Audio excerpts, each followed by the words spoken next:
TVC, a TV do Correio da Manhã. Direto dos estúdios da TV Correio da Manhã em Petrópolis, começa agora o Correio Petropolitano Debate deste sábado. Hoje daremos destaque ao Setembro Amarelo. A cidade das Hortênsias vai iniciar a operação da linha 350 aos fins de semana. A Lei de Diretrizes Orçamentárias de 2025 foi aprovada na Câmara Municipal em segunda discussão, mas os orçamentos para determinadas secretarias ainda são problemas. Durante a posse do novo secretário de Defesa Civil, o governador do Rio de Janeiro, Cláudio Castro, anunciou um gabinete de crise para combater os incêndios florestais. O BNDES lançou R$1 bilhão de crédito para reflorestar a mata nativa. E o Museu Ferroviário de Areal é reconhecido pelo Estado.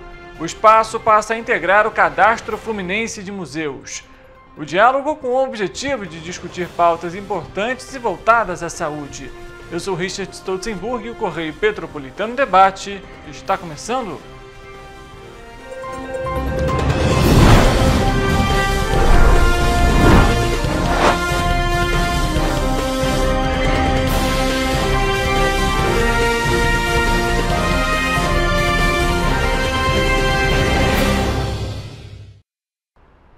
Olá para você que nos acompanha, seja muito bem-vindo para mais uma edição do Correio Petropolitano Debate deste sábado, com muita informação. E a gente sempre lembra para você, basta para participar aqui com a gente, você pode mandar o seu recado, a sua denúncia pelos nossos canais de contato, sugestões de reportagens. Está na tela, inclusive, daqui a pouco para você, a gente vai colocar, como sempre, as nossas redes sociais, TV Correio da Manhã, no Facebook, no Instagram e também no YouTube.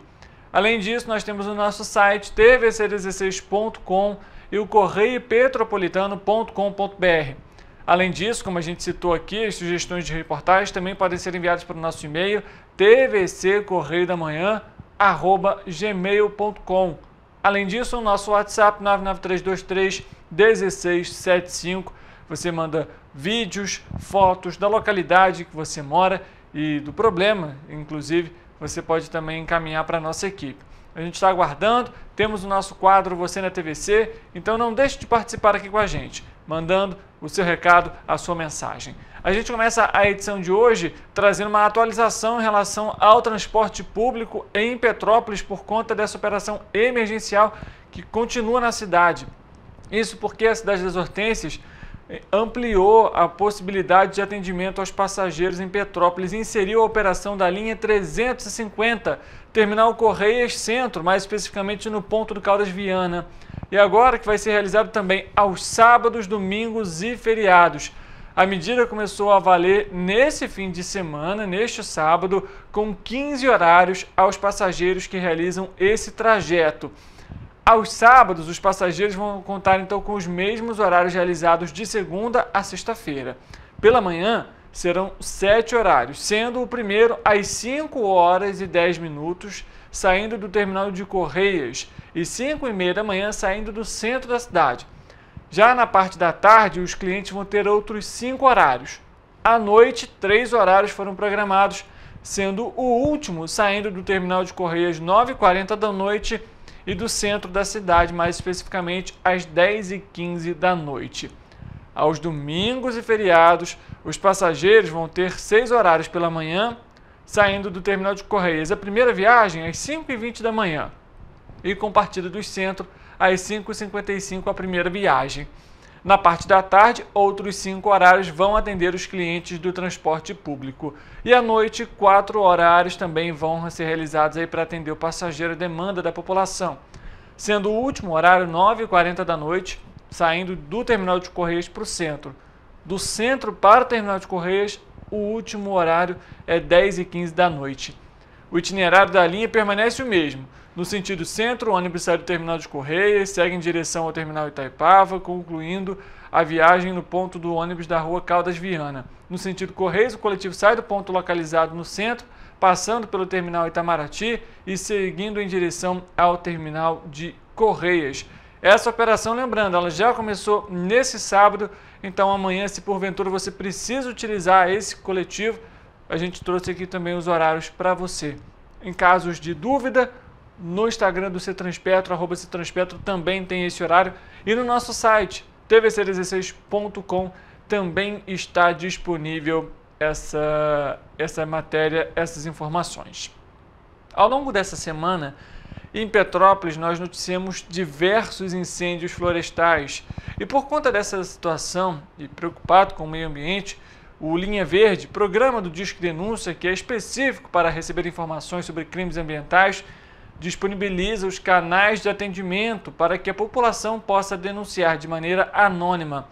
Vamos acompanhar, inclusive, a fala do coordenador Renato Almeida sobre esse tema, ele que já participou aqui no Correio Petropolitano Debate, falando sobre o Disque Denúncia, mas nesse caso especificamente sobre as denúncias de crimes ambientais e principalmente voltada aos incêndios. Vamos acompanhar. E também pelas temperaturas acima da média nesse período do ano. Com isso, a vegetação fica ressecada e vulnerável a queimadas. É importante informar que a maioria dessas queimadas tem causa humana, seja na queima de lixo, pastos e plantações, por fogareiros ou até mesmo pela brasa de um cigarro. É importante também que a população, nesse período, economize água, utilizando-a somente em atividades essenciais. Fique atento à lavagem de embarcações, de carro, de ruas, de telhados e ajude o Disque Denúncia nesse combate. Fazendo a sua denúncia através do telefone 2253-1177 no Rio de Janeiro ou pelo telefone 0300-253-1177 se estiver fora da cidade do Rio de Janeiro. Esse combate é de todos nós. A gente acompanha a fala, então, do Renato, que é o coordenador do Linha Verde, do Disque Denúncia. Na verdade, o Linha Verde é um desses programas também aí, que você pode fazer a denúncia, como foi citado, 2253-1177, então, para você aqui no estado do Rio de Janeiro, para fazer essa denúncia. Como citamos ontem, o Corpo de Bombeiros do estado do Rio de Janeiro está atuando em diversas localidades. Ao longo de 2024, já foram milhares de ocorrências. E isso também se torna uma grande preocupação com o período que chega. A gente está basicamente na metade do mês de setembro.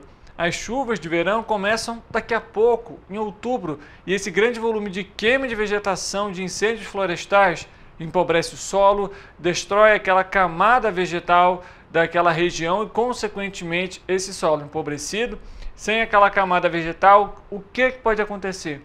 Um possível deslizamento de terra. Então, principalmente nessas localidades em que há casas, residências próximas a esses locais que foram afetados, é necessário redobrar essa atenção.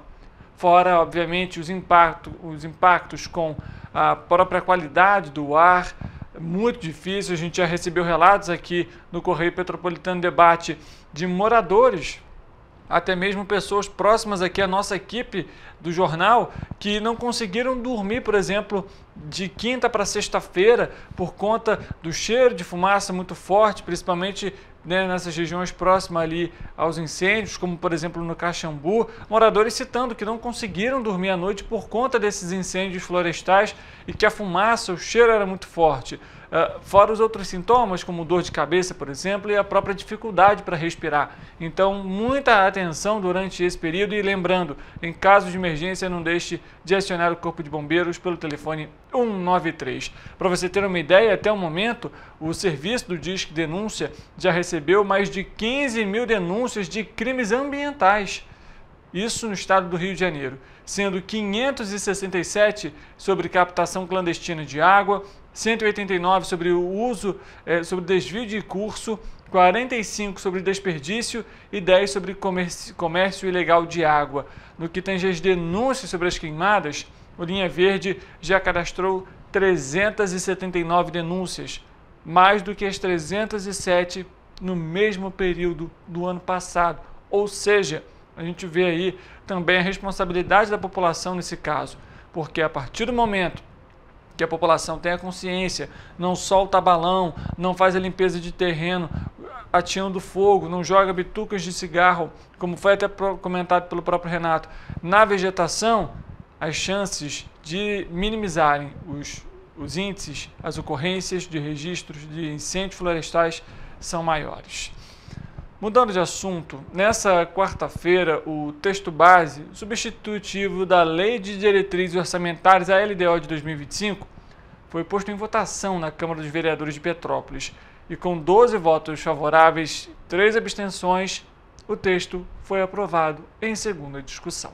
Com 12 votos favoráveis e 3 abstenções, o texto foi aprovado em segunda discussão. O próximo passo vai ser a discussão e a aprovação da redação final do documento. A Lei de Diretrizes Orçamentárias já vem sendo discutida na Câmara desde o primeiro semestre deste ano, e o documento, pela primeira vez na história da cidade, tinha sido reprovado após a Secretaria de Fazenda apresentar inconsistências no texto. Solicito que o senhor verifique com nossos pares a possibilidade de inversão da pauta. Os vereadores concordam com o requerimento do vereador Dr. Mauro Peralta Penoso como estão? Como estão, pauta invertida. A matéria de hoje é a votação da LDO.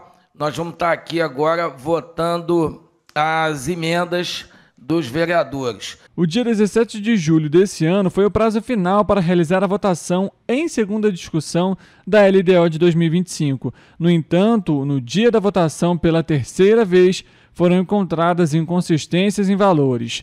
Na documentação que estava incorreta, constava um aumento de cerca de R$ 236.700.000 na dívida do Instituto de Previdência e Assistência Social do Servidor Público de Petrópolis, o INPAS, entre 2021 e 2023. Também foi apresentado um número de receita bruta menor do que a receita líquida do município. Durante a votação, o vereador Fred Procópio citou que a economia se tornou um jogo político. Uma hora a verdade sempre aparece. Em razão disso, se transformou em disputa política promovida por municípios de forma imotivada, tendo Teresópolis como exemplo, propondo ações judiciais solicitando revisão dos índices, podendo impactar na distribuição de Petrópolis. Então, para você que está em casa, você que é funcionário da GE Selma, nunca foi um problema da GE Selma. É uma briga judicial entre Petrópolis e os demais municípios. E aí o governo aqui, no parágrafo anterior, diz que vai haver uma grande redução em virtude do desaquecimento econômico. Não em virtude do desaquecimento econômico, em virtude de decisões judiciais que alteraram aquilo que o governo chama de grande conquista.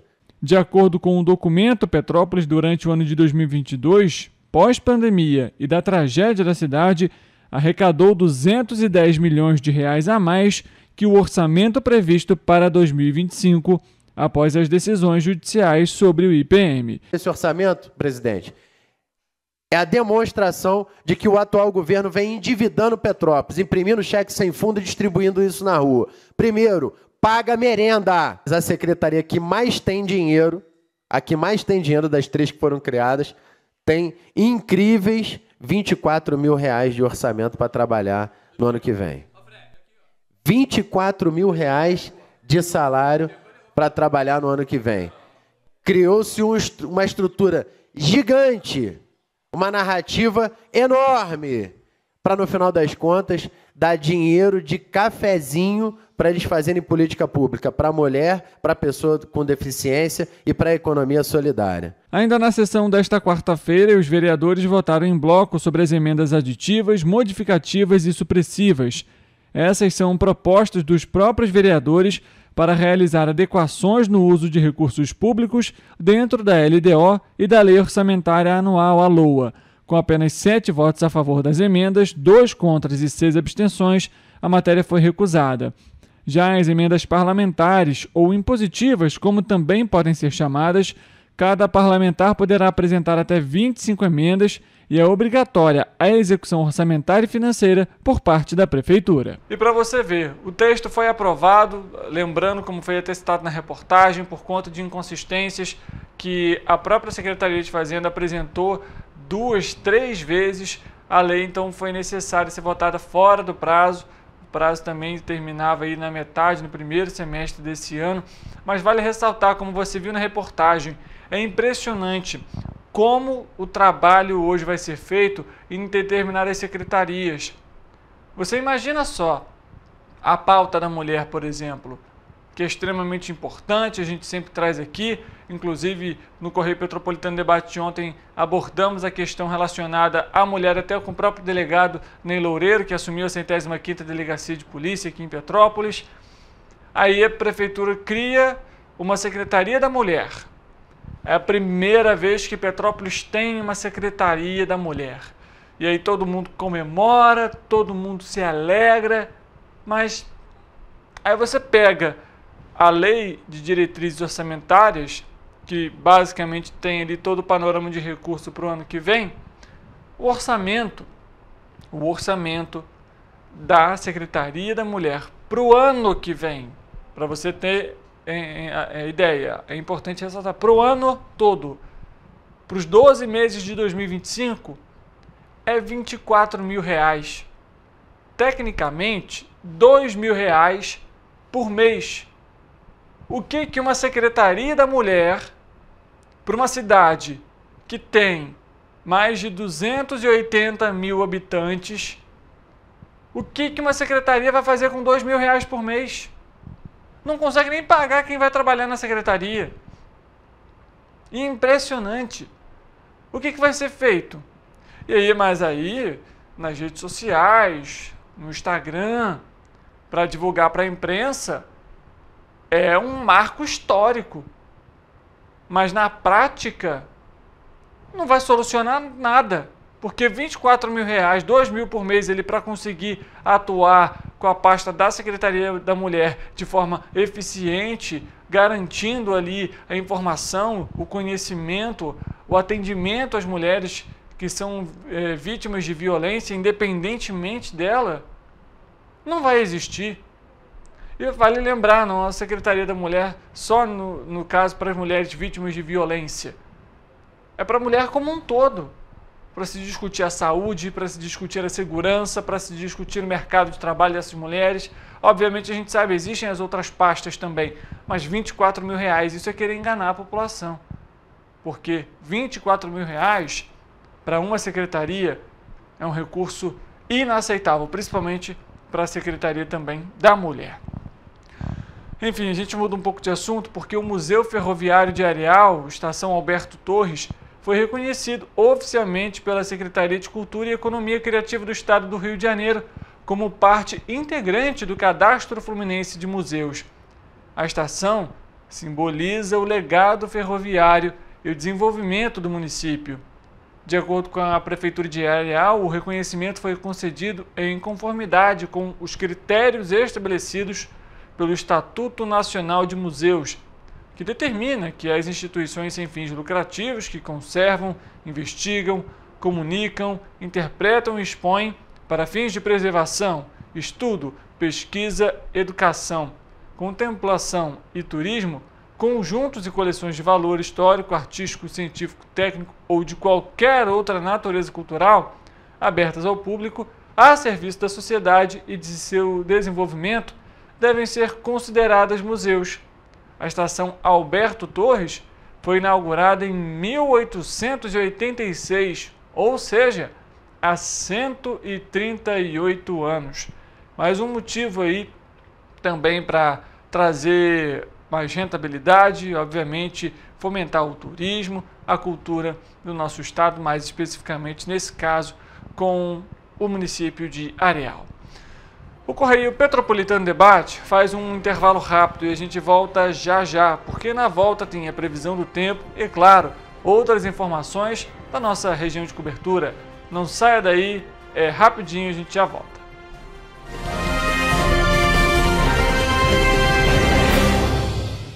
A Unifase, há mais de 50 anos, forma profissionais de excelência na área da saúde.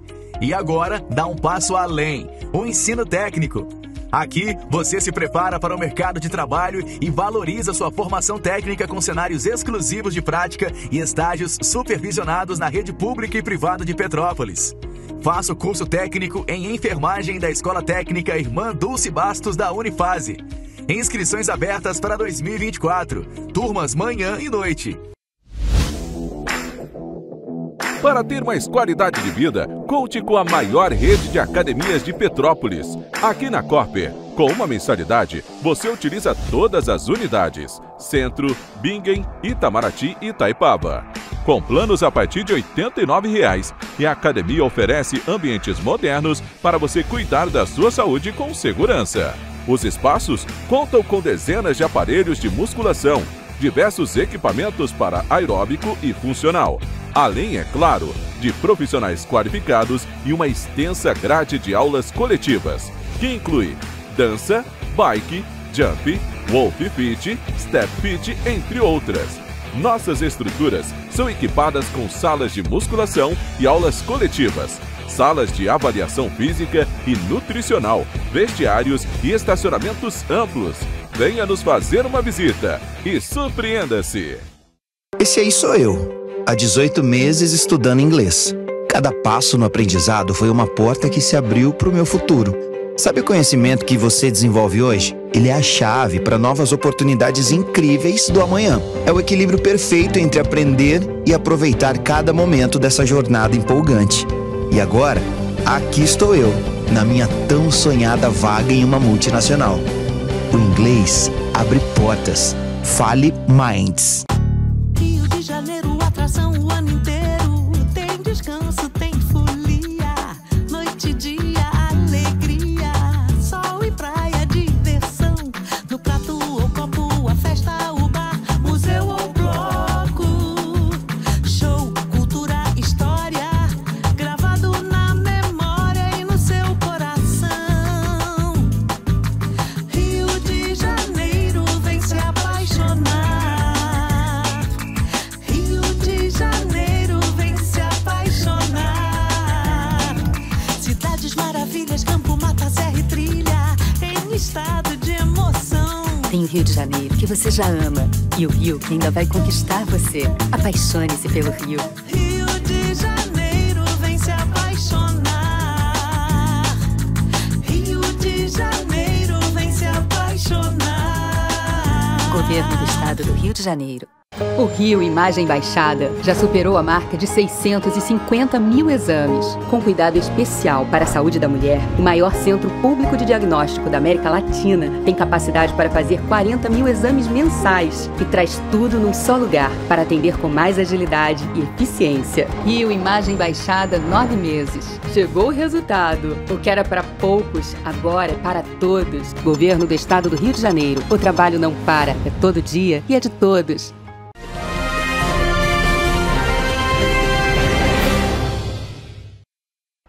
Correio Petropolitano Debate de volta neste sábado e vamos à previsão do tempo com o nosso repórter Eric Portela.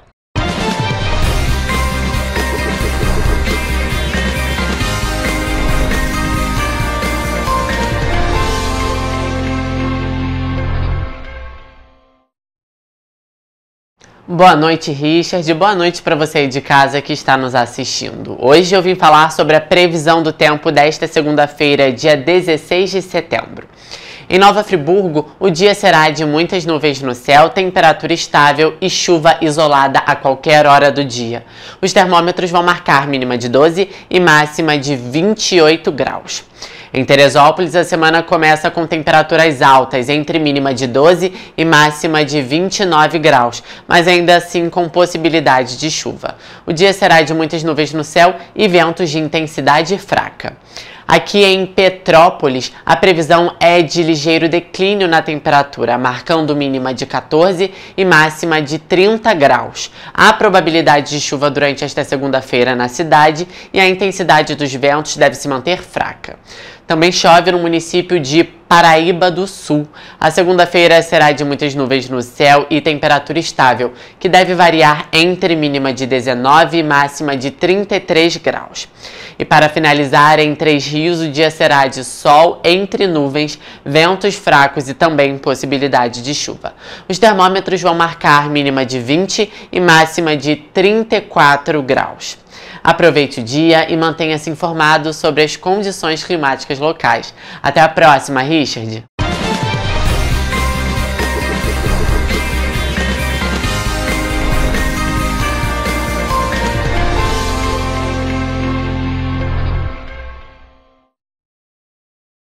Obrigado pelas informações, Eric. Um bom domingo para você. Em julho de 2024, o volume de serviços no Brasil mostrou uma expansão de 1,2% quando comparado a junho, na série com ajuste sazonal, segundo resultado positivo seguido. O período que em ganho acumulou 2,9%. Vamos acompanhar a análise do Rodrigo Lobo referente a esses índices que foram divulgados pelo IBGE. Isso mostrou um crescimento de 1,2% na passagem de junho para julho de 2024. Esse já é o segundo resultado positivo consecutivo para o setor de serviços, que acumula um ganho de 2,9% no par de meses de junho e julho.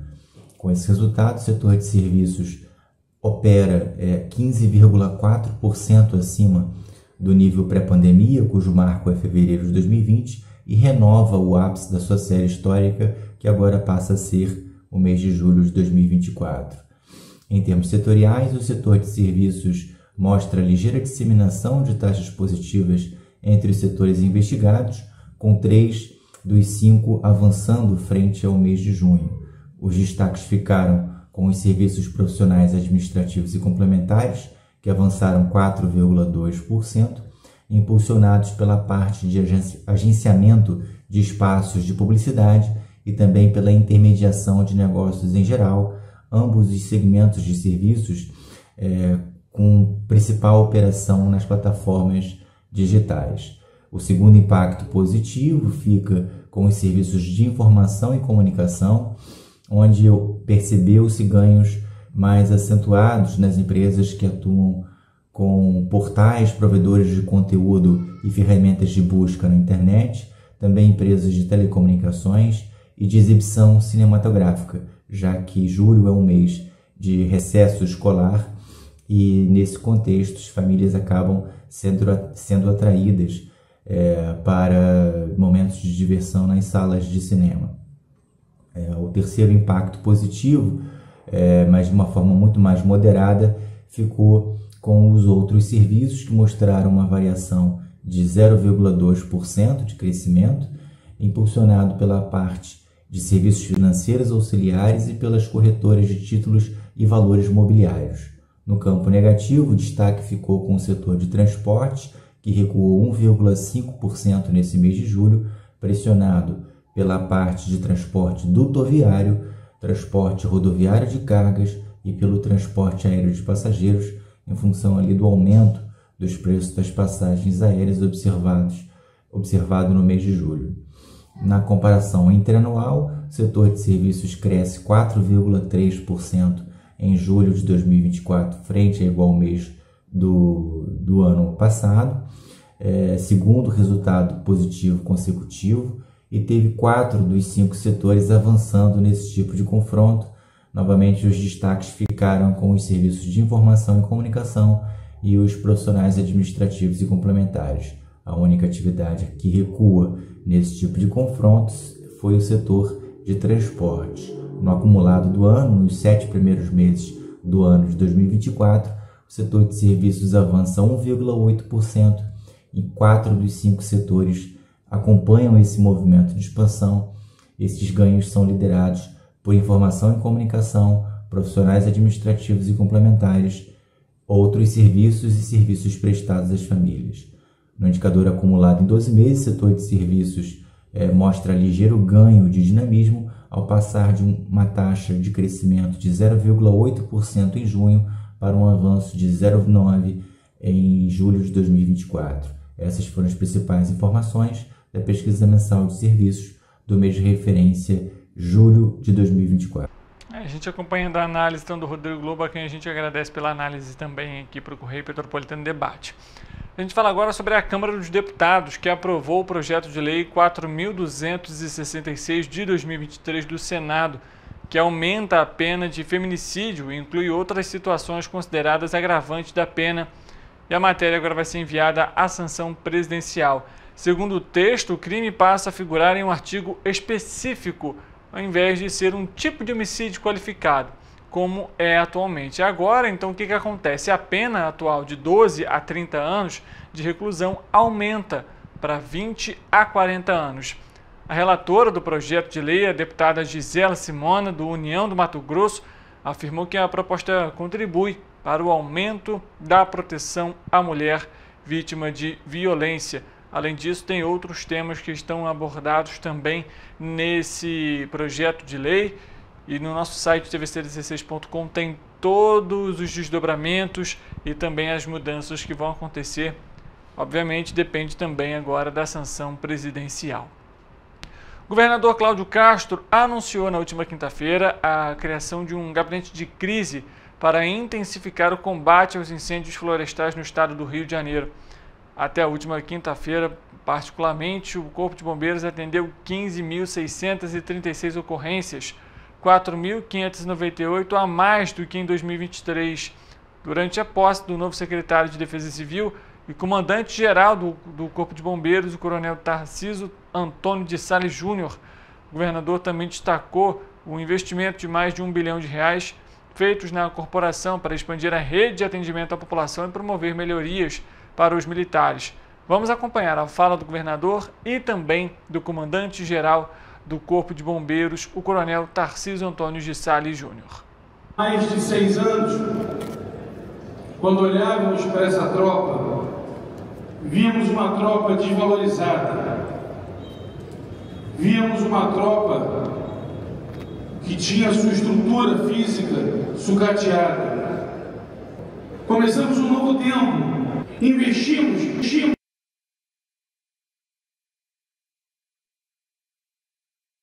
Mais de 6 anos, quando olhávamos para essa tropa, víamos uma tropa desvalorizada, víamos uma tropa que tinha sua estrutura física sucateada. Começamos um novo tempo, investimos mais de R$1 bilhão nessa tropa. Tiramos ela, mesmo em regime de recuperação fiscal, dos piores salários do Brasil para os melhores salários do Brasil. Coronel Tarcísio,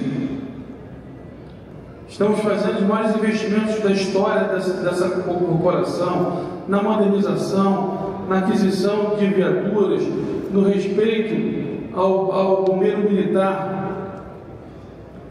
Mas eu não tenho dúvida que o seu profissionalismo, a sua correção, tudo aquilo que o senhor vem demonstrando, tanto na corporação quanto na Secretaria de Saúde, vem ao encontro desse novo tempo que a corporação viverá a partir de hoje.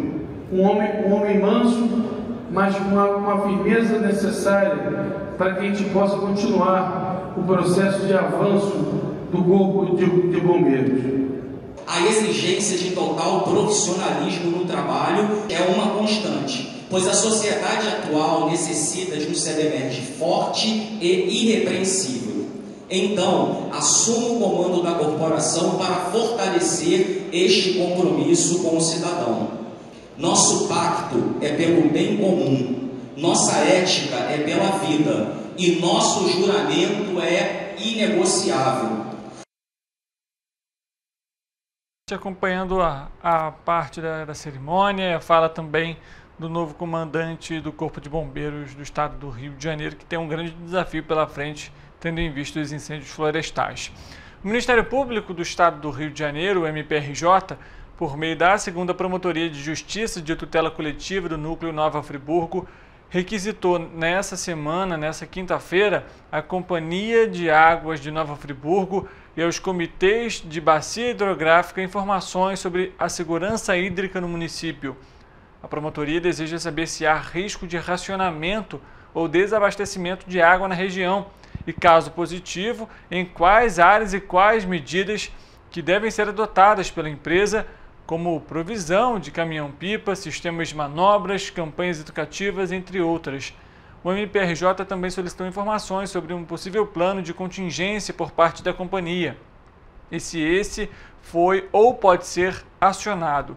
É preciso esclarecer se nesse plano também foi aprovado pelo órgão regulador e se ele está compatível com o Plano Municipal de Saneamento Básico, revisado e em vigor.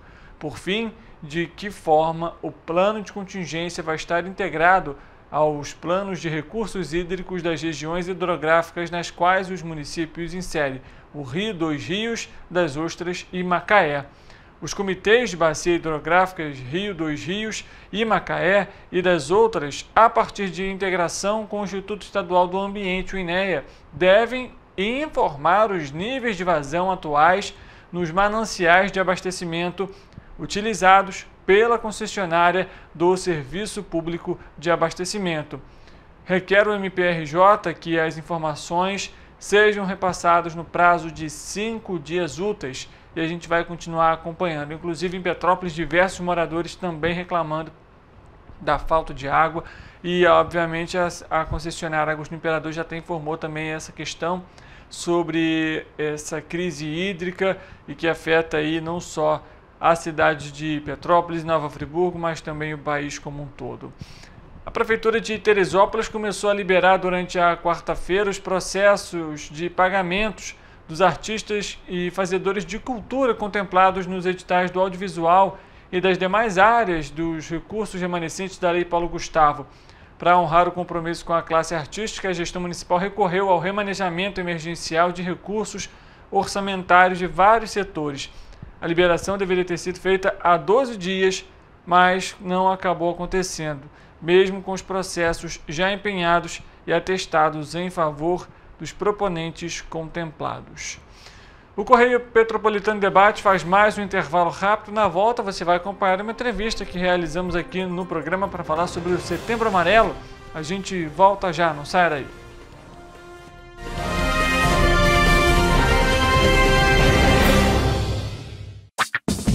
Enquanto você acha que alguma coisa deveria ser feita contra o racismo, a Alerj faz.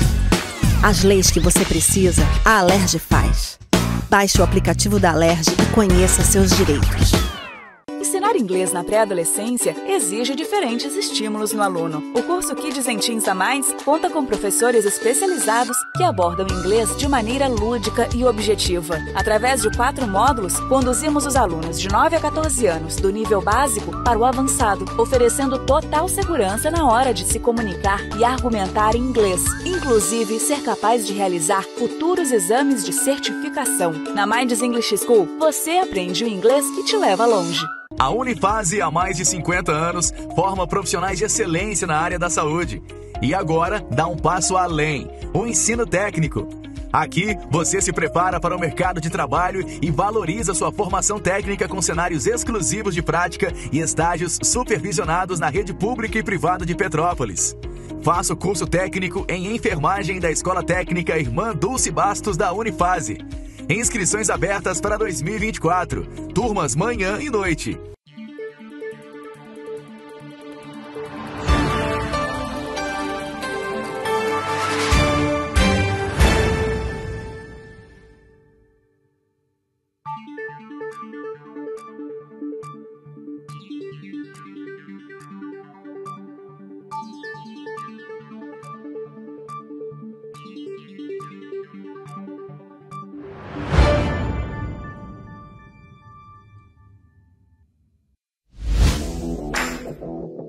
Para ter mais qualidade de vida, conte com a maior rede de academias de Petrópolis. Aqui na Corper, com uma mensalidade, você utiliza todas as unidades: Centro, Bingen, Itamaraty e Itaipava. Com planos a partir de R$ 89,00, e a academia oferece ambientes modernos para você cuidar da sua saúde com segurança. Os espaços contam com dezenas de aparelhos de musculação, diversos equipamentos para aeróbico e funcional, além, é claro, de profissionais qualificados e uma extensa grade de aulas coletivas, que inclui dança, bike, jump, wolf fit, step fit, entre outras. Nossas estruturas são equipadas com salas de musculação e aulas coletivas, salas de avaliação física e nutricional, vestiários e estacionamentos amplos. Venha nos fazer uma visita e surpreenda-se!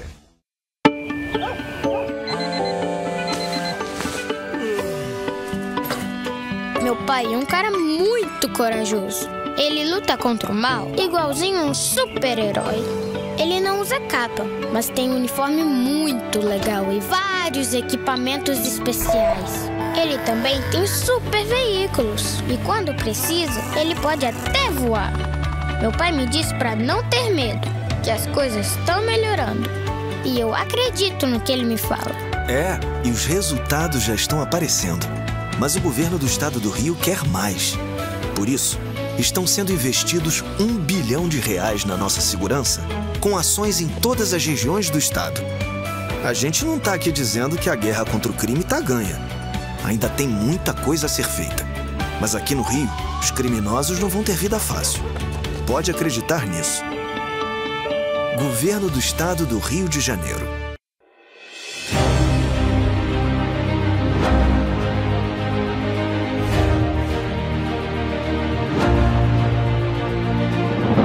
Não é jornalismo de direita, é jornalismo direito. Correio Petropolitano. Tudo que seu jornal não deveria ter deixado de ser. Todos os dias, em uma banca perto de você.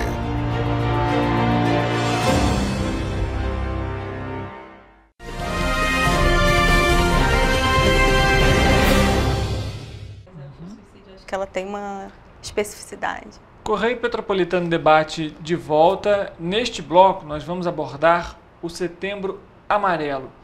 Hoje a gente vai conversar com a Natália Vargas, ela que é psicóloga e professora da Estácio de Petrópolis.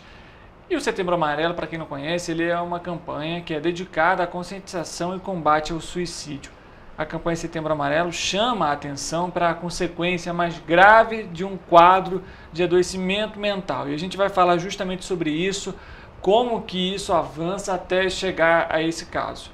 De acordo com os dados do Relatório de Saúde Mental de 2021 da Organização Mundial da Saúde, a OMS, o suicídio é a segunda principal causa de morte entre jovens de 15 a 29 anos no Brasil, sendo um problema de saúde pública e que precisa ser olhado com delicadeza e atenção. E aí, Natália, eu queria agradecer a sua presença aqui com a gente no estúdio para falar sobre esse tema que é extremamente importante, mas como foi citado também, muito delicado, né?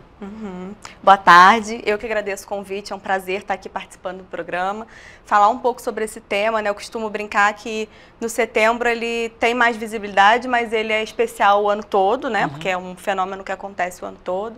Então é muito bom ter essa oportunidade de compartilhar um pouco, falar um pouco sobre isso também. Maravilha. Quando a gente pega, por exemplo, os dados da OMS, é um número alarmante. É a segunda causa de morte entre jovens entre 15 e 29 anos. Há um motivo talvez específico, como que os especialistas olham justamente essa faixa etária sendo aí o principal alvo nesse caso? Na verdade, os números de suicídio eles são alarmantes de modo geral também, né? Especialmente nessa faixa. Mas se a gente for pensar nos últimos 20 anos, o Atlas da Violência do IPEA, ele mostra o dobro de ocorrência de suicídio em apenas 20 anos. Então, lá em 2001, a gente tinha uma ocorrência de uns 8 mil suicídios no ano. E agora a gente está com uns 16 mil, né? Ele cresce muito. E aí, nessa população específica, eu costumo pensar pelo lado de que o nosso mundo mudou muito, né? Então, hoje a gente está muito mais exposto à competitividade, a comparações, principalmente com as redes sociais. Então, a gente ouve muito isso, né? Que as pessoas mostram uma vida perfeita e parece que está todo mundo bem, só você que não está. E isso torna difícil até pedir ajuda para alguém, né? Porque se está todo mundo bem, só você que não, tem alguma coisa errada com você, né? E aí a gente nem olha para esse contexto, o que está acontecendo na vida dessa pessoa, se ela está, de repente, mais isolada, se ela está com algum problema no trabalho, se ela está com algum problema na escola. E aí a gente nem consegue falar sobre isso, né? Acaba sendo uma população que veio dessa transformação da tecnologia mais forte, sabe? E, Natália, falando agora um pouquinho sobre até esse momento, né, que a pessoa comete, por exemplo, o suicídio, existem etapas que podem anteceder isso e há sinais desse objetivo, digamos assim? a gente tem, didaticamente falando, 4 etapas, que seria a ideação suicida, quando alguém começa a pensar sobre a coisa, o planejamento, que é quando a pessoa começa a pensar como eu faria isso, o que eu utilizaria, qual método eu utilizaria. Tem a tentativa em si, né, que pode, muitas vezes a gente consegue resgatar a tempo, né, se é um caso, por exemplo, de ingestão de medicamento, às vezes a gente consegue levar para fazer uma lavagem estomacal, então alguns métodos são mais reversíveis que outros, né? E o último seria a consumação do ato em si, o suicídio. Mas não necessariamente a pessoa vai seguir todas essas etapas. Eu costumo dizer que é isso, ela pode acordar, pensar nisso e cometer suicídio hoje mesmo. Não necessariamente isso esteve sendo um processo sobre suicídio. Provavelmente foi um processo sobre outras coisas que estavam acontecendo. Entendi. E quando se fala justamente sobre esse tema, é uma questão que é muito delicada, até mesmo por ser, de alguma forma, para você que está em casa, por exemplo, ter um pouco do entendimento. A imprensa, de forma geral, não divulga casos como esses, né, casos de suicídio, justamente para não incentivar esse tipo de atitude.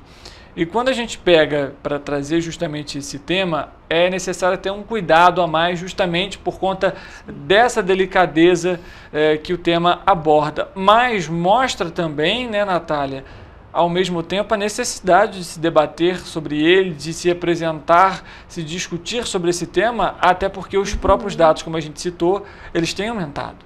Sim, isso é muito importante, porque cuidado em como falar não significa não falar. Exato. Né? A gente está aqui e acho que gostaria até de fazer um apelo às pessoas, né, que não tivessem medo de falar sobre suicídio. Eu tive a oportunidade de fazer algumas rodas de conversa com principalmente estudantes de graduação e eu ouvi relatos assim, né, de quando a pessoa estava pensando sobre isso, ela ia às vezes comentar com alguém, com um colega, com um amigo, e as pessoas diziam, ai, que horror, não fala disso.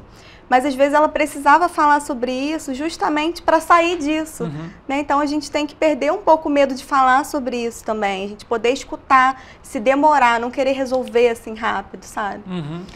E atrelado a esse tema, eu queria saber o seguinte, casos de ansiedade, de depressão também estão relacionados a esse tipo de situação?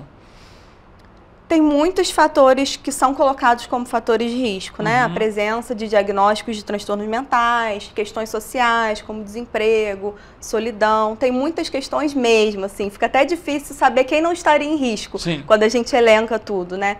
Mas eu trabalho muito numa perspectiva despatologizante, então eu gosto de pensar na pessoa antes do diagnóstico. Porque se a gente pensar, por exemplo, se você chegar para mim hoje e disser, eu fui diagnosticado com depressão, isso não me diz nada sobre a sua história, sobre o seu contexto, o que acontece na sua vida, como é a sua família, como é a sua rede de apoio. Então, eu sempre digo, volta, suspende o diagnóstico e escuta a pessoa. Ela vai dizer, não, eu sou isso, eu tenho tal coisa. Mas tá, além disso, o que mais que você é, né? Então, a gente sempre escutar antes do transtorno, por mais que o diagnóstico esteja ali. E quando a gente fala sobre isso, existe uma peculiaridade, obviamente, de pessoa para pessoa, como você citou, cada um tem uma vivência, uma experiência de vida. Mas você comentou uma coisa que eu acho que é fundamental a gente citar aqui também, que é a rede de apoio. Como que essa rede de apoio pode ser importante, e nesse caso, em algumas situações, até de fato prevenir que a pessoa cometa esse tipo de situação. A rede de apoio ela é fundamental, acho que para tudo, né? Não só para a prevenção do suicídio. Para a nossa existência, a gente precisa de outras pessoas. Quando a gente nasce, a gente precisa que alguém cuide da gente, que alguém alimente a gente. Então, desde quando a gente nasce, a gente é um ser social. E aí, quando a gente vai falar sobre o suicídio, a rede de apoio ela pode ser composta por amigos, colegas, às vezes colegas de trabalho, de faculdade, de escola, familiares, profissionais de educação, que muitas vezes estão nessa ponta, né? Porque praticamente todo mundo passa por algum dispositivo de educação, profissionais da saúde. Então, ela pode ser muito ampla. Às vezes a gente pensa, por exemplo, eu não tenho o suporte da minha família ou dos meus amigos, mas eu posso buscar esse suporte em outro lugar, num equipamento mesmo, né, na unidade básica de saúde, conversar com alguém. Acho que o principal é isso, poder falar e mais ainda poder ser escutado, né? Porque só falar também sem ter ninguém para ouvir não adianta. Com toda certeza. Então, não necessariamente a rede de apoio ela precisa estar dentro de casa. Óbvio que se ela estiver dentro de casa também ajuda, é importante. Mas falando agora um pouquinho sobre o que pode levar aí, a gente citou alguns fatores que são diversos, uma pessoa a cometer, por exemplo, o suicídio. A campanha, como a gente citou, Setembro Amarelo, ela é voltada com mais intensidade durante esse período, mas é um tema que é para ser discutido ao longo de todo o ano. Como que vocês profissionais, principalmente de psicologia, olham, abordam esse tema e de que forma que isso também tem sido debatido, até por conta também desses números que a gente tem apresentado que são preocupantes? Na verdade, assim, é isso, né? Essa preocupação com esses números, ela traz uma preocupação de como a gente está prevenindo também. Porque é claro que isso não invalida as inúmeras campanhas, pesquisas, são muito válidas, né? A gente avança em muitas coisas. Mas a minha pesquisa, né, no mestrado, que foi sobre a prevenção do suicídio, ela se debruçou sobre isso. O que a gente não está olhando, o que a gente está deixando passar, né? Então, eu acho que a gente precisa proporcionar espaços e direitos, garantia de direitos, porque não são só coisas individuais, né? São coisas sociais também.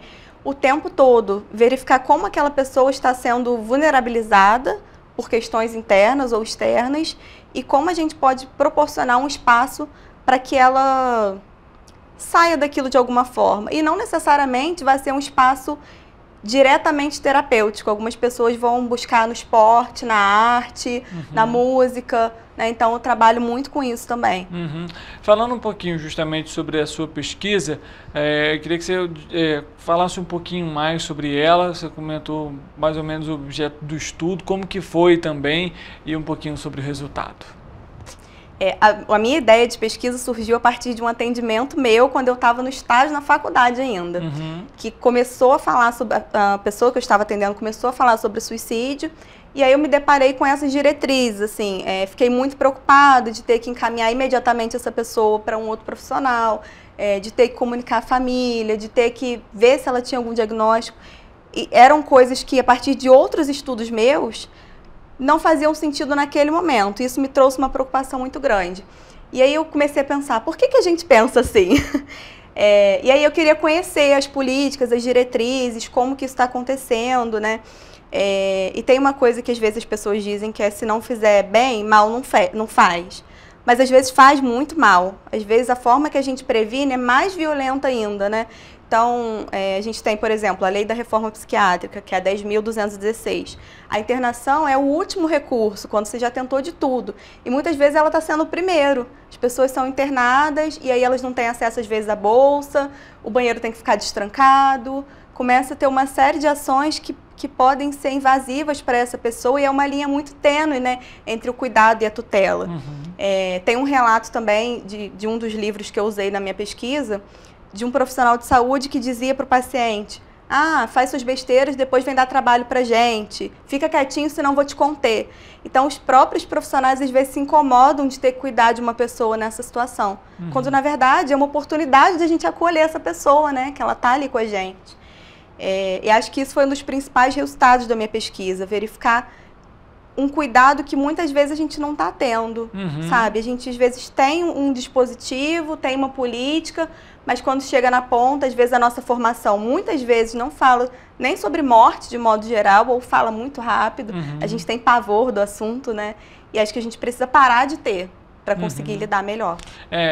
Ampliar ainda mais, como a gente citou aqui, esse debate, justamente para ter um resultado diferente do que a gente tem hoje. Como a Natália comentou, não é invalidar os estudos, as pesquisas que são realizadas, as campanhas que são realizadas, elas são fundamentais. Os números poderiam ser muito maiores do que os que são hoje, caso essas campanhas, essas iniciativas não fossem realizadas. Mas mostra a necessidade de mais debate, mais estudo, mais capacitação. Quando a gente fala sobre essa capacitação, Natália, de alguma forma seria, por exemplo, importante que a própria família ou as pessoas de uma forma geral buscassem também esse conhecimento sobre a campanha que fosse, porque quando a gente fala sobre Setembro Amarelo ou às vezes qualquer outro tipo de campanha, por exemplo, Agosto Lilás, que é voltada para a violência contra a mulher, a gente tem pelo menos aquele sentimento de que é uma campanha muito regionalizada, muito para um público específico. E muito pelo contrário, é uma campanha que é para abranger toda a população. Com certeza. Eu acho que é fundamental que todas as pessoas participem, porque é isso. Eu acho que todo mundo, de alguma forma, vai se deparar com isso em algum momento. Com um amigo, com um colega, com uma notícia, né, com alguém que você conheceu em algum momento da sua vida e você vai saber que já tentou, que já pensou. Às vezes alguém vai chegar para você e vai falar. E acho que um grande problema que a gente tem hoje é que essa perspectiva biologizante, biomédica, ela domina, né, a prevenção. E aí a gente não pensa em outras possibilidades. Tem uma afirmação, né, de que a maioria das pessoas que cometem suicídio teriam um transtorno mental. E essa afirmação ela vem de um estudo da década de 90, onde algumas pessoas que tinham cometido suicídio, já tinham cometido suicídio, pegaram o prontuário, olharam os registros e chegaram à conclusão de que essas pessoas teriam um transtorno mental não diagnosticado, mas sem ter contato com essa pessoa. E aí partiu-se do pressuposto de que se ela tivesse sido tratada, ela não teria cometido suicídio, colocando o diagnóstico como a única causa. E não é. O suicídio é multifatorial em todos os sentidos, não tem como a gente se fechar nisso. Então eu acho que quando a gente inclui amigos, familiares, outras pessoas, sempre quando eu falo sobre prevenção do suicídio, eu falo disso, para a gente escutar por outras vias. E é muito difícil desconstruir algo que é repetido em todos os jornais, em todas as mídias, e muitos trabalhos científicos, porque vão sendo citados, né, e a coisa vai se prolongando sem saber de onde veio. E os familiares, quando acontece, se sentem culpados, se sentem incapazes, parece que eles não viram, né, como se fosse sempre possível ver, e às vezes não é. Muitas vezes a família é vista como culpada, não foi aquela família perfeita, né? A família doriana, que o pessoal fala. E, na verdade, não, né? A família, às vezes, faz o que é possível. E essa culpa dificulta o luto da família, porque ela não consegue falar sobre o assunto. Porque ela é julgada também a partir disso, né? Isso, de alguma forma, também pode trazer impactos negativos para a saúde mental até mesmo desses familiares. Com certeza. Entre esses malefícios, por exemplo, a gente pode citar alguma coisa, por exemplo? Nos familiares? Isso. Sim, intenso sofrimento, dificuldade de elaboração do luto, porque para elaborar a gente precisa falar, e se você não tem um espaço para falar, você não consegue pensar mais sobre aquilo também, né? Porque quando a gente fala, a gente se escuta, é diferente de só pensar quando sai da nossa boca. Pode ter problemas graves de saúde mental e muitas vezes pode levar até ao suicídio também, né? Do familiar, quando ele não consegue lidar com aquilo, porque ele está sozinho, né? E quando ele fala, isso recai sobre ele ainda. Natália, justamente sobre esse tema, a gente está aqui basicamente chegando ao fim da nossa entrevista. Acredito que você, como uma profissional da área, do setor de saúde, de psicologia, tem um conhecimento muito mais vasto do que eu, nesse caso, como aqui o repórter ou apresentador. Algum tema específico, por exemplo, ou alguma questão que talvez seja fundamental dentro desse debate que a gente não tenha ressaltado? Eu acho que o lema do Setembro Amarelo é: se precisar, peça ajuda.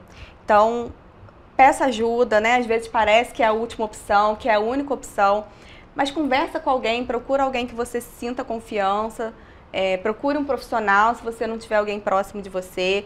E aí eu gostaria de falar um pouco dos dispositivos que a gente tem, né? Com toda certeza. Porque a gente tem a rede privada, que você pode procurar um psicólogo, né? Um psiquiatra, se for o caso, no Google mesmo, mas a gente tem a rede pública também. A gente tem o Centro de Atenção Psicossocial, que é o CAPS, né? O CAPS não é lugar de maluco, como as pessoas pensam. O CAPS é um lugar de cuidado. Então a gente tem o CAPS infantil, tem o CAPS adulto, tem o CAPS que trata de questões com álcool e drogas. Nós temos as unidades básicas de saúde, que são no território, né, nos bairros, que é o famoso postinho, que você também pode procurar ajuda lá, e se for o caso, eles vão te encaminhar para um serviço especializado. E tem o Centro de Valorização da Vida também, né, o CVV, que atende pelo site e pelo telefone 188, gratuitamente. Perfeito, Natália. Você falando sobre isso, sobre essa questão, por exemplo, de uma pessoa que vai procurar um atendimento, que seja um psicólogo para conversar, para ter ali consultas, esse, digamos, preconceito de que eu estou indo no psicólogo só porque tem algum problema mental, é importante a gente desmistificar isso também, né? Sim. A consulta com um profissional, ela é boa, faz muito bem, e isso não significa que a pessoa tenha algum problema, muito pelo contrário. Sim. Significa que ela quer falar sobre a vida dela, e é por isso que eu defendo essa perspectiva, né? Porque não importa se ela tem um transtorno, se ela tem uma doença, não que não importe o sofrimento, estou dizendo que esse diagnóstico ele fica em segundo plano. Me importa o que ela tem a contar sobre ela. Então, assim, historicamente, o sofrimento psíquico, tido como loucura, era isolado, né? Era isolado, era violentado, e hoje a gente busca justamente esse cuidado em liberdade, né? Que as pessoas possam fazer as coisas que elas gostam e possam falar sobre o que elas querem também. Esse cuidado, esse atendimento a essa pessoa que, por exemplo, tem indícios de cometer essa atitude, enfim, esse trabalho ele pode ser multidisciplinar, e como que isso também pode impactar até mesmo para prevenção? Você comentou que não necessariamente a válvula de escape vai ser o psiquiatra ou o remédio, mas, por exemplo, o esporte, a arte, uma música, o que mostra ali, primeiro, como você citou, a questão de escutar aquele paciente, escutar quem está ali do outro lado, mas tentar entender justamente também de que forma que a saúde, de forma geral, né, o sistema de saúde, pode auxiliar nessa prevenção. Nesse caso, a gente tem aí o esporte como uma ferramenta também fundamental para essas questões. A gente sabe até mesmo de ansiedade, enfim, coisas que a gente já trouxe, inclusive, aqui no Correio Petropolitano Debate. Então, esse trabalho multidisciplinar ele também é um ponto importante e fundamental dentro desse processo. É importantíssimo. Inclusive, uma das coisas que eu defendo também na minha dissertação é que isso extrapole a esfera da saúde, né? Então, como você falou, tem muitas outras atividades, muitas outras coisas que podem ser vetores de prevenção e de promoção de saúde. Então, é importante que as equipes de saúde se comuniquem, saúde, assistência social, que elas possam conversar, né, entre elas. É muito importante, porque senão fica, eu vou em você e aí conto a minha história. E aí eu vou no outro profissional e conto a minha história. E esses profissionais não trocam, não conversam, né? E isso dificulta muito. E é importante que a gente, enquanto profissional de saúde, pense nesse aspecto. Não pense só no remédio, mas pense o que essa pessoa gosta de fazer. A gente poderia propor uma atividade, um exercício físico, uma atividade artística. Tem pessoas que fazem isso muito bem escrevendo, poesia, música. Então, acho que é isso, a gente precisa expandir esse pensamento também. Perfeitamente. Natália, eu queria muito agradecer a sua presença aqui para falar um pouquinho sobre a pesquisa, sobre esse tema que é extremamente importante e, claro, o espaço está aberto aqui para novas oportunidades. Muito obrigada, foi um prazer. Para você que está em casa nos acompanhando, como foi citado pela psicóloga, não deixe de procurar ajuda, é fundamental. Com uma pessoa, obviamente, de confiança, que seja reservado num espaço separado, mas não deixe de falar, de conversar, de se abrir. Isso é fundamental para esse processo. Claro, a gente amanhã volta, meio-dia, ao vivo, sempre com informação, notícias e uma entrevista para você. A gente se encontra ao vivo e, é claro, você é sempre o nosso convidado especial. Uma boa tarde para você e amanhã a gente se vê.